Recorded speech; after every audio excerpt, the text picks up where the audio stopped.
On voit que les personnes arrivent en haut au lieu de servir les autres, puisque c'est leur rôle, elles se servent. On remplit les poches et puis on remplit notre ego pour faire sentir aux autres notre pouvoir. Laissez-moi vous raconter une histoire.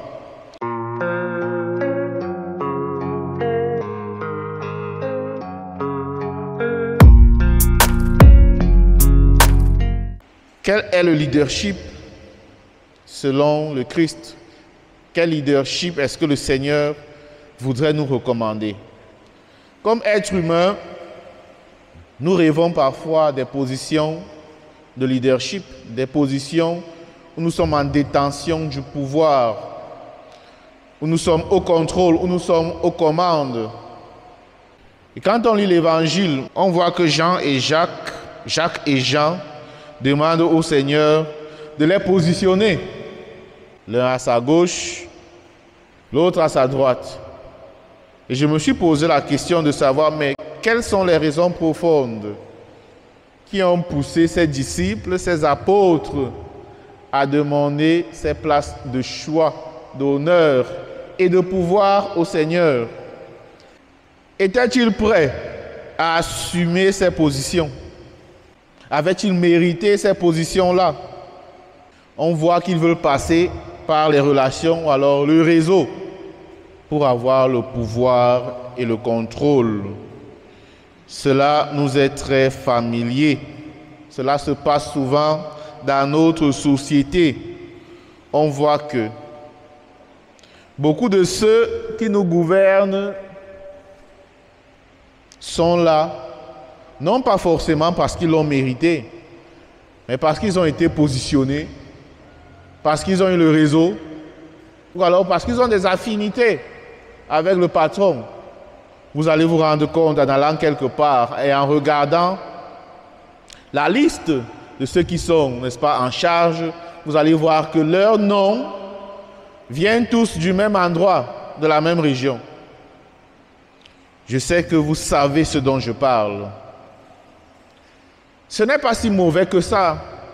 Ce n'est pas si mauvais que ça, en ce sens que quand on est en position de pouvoir et de gouvernance, on voudrait avoir autour de soi des personnes en qui on peut avoir confiance. Et ces personnes-là, ce sont des personnes qu'on connaît.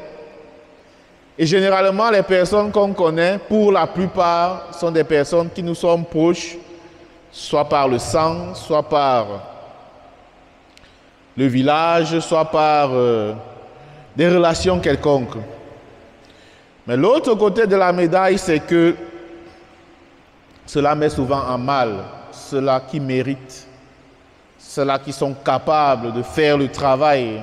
On les ignore, on les met à côté à cause du favoritisme, pour favoriser certaines personnes qui, en dernier ressort, s'avèrent être incompétentes. On voit qu'elles ne sont là ni par vocation, ni par conviction, ni par amour.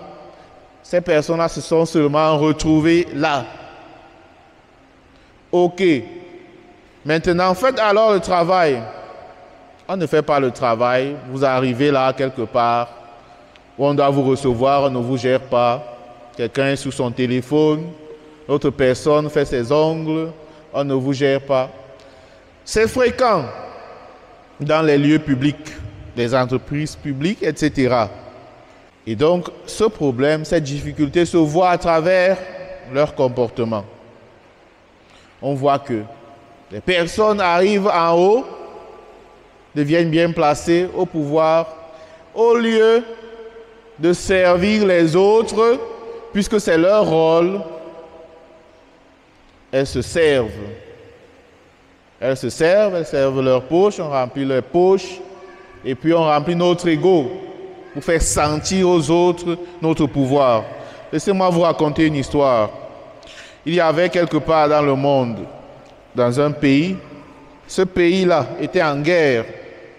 Et vous savez que quand il y a la guerre, ce sont les soldats et les militaires qu'on envoie devant. Et l'État, généralement, subventionne, on envoie de l'argent pour ceci ou cela, pour les besoins Et pour payer ces soldats-là, il faut les payer. Parce qu'ils sont au travail, ils servent le pays.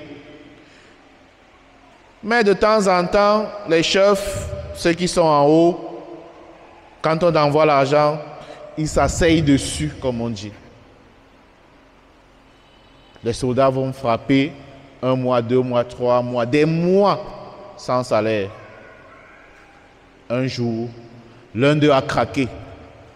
Vous savez que les soldats, ils ont des fusils, ils portent des fusils. Parfois, ce sont des, je ne sais pas comment on appelle ça, c'est des carabines, je ne sais pas quoi. L'argent vient, on ne les paye pas.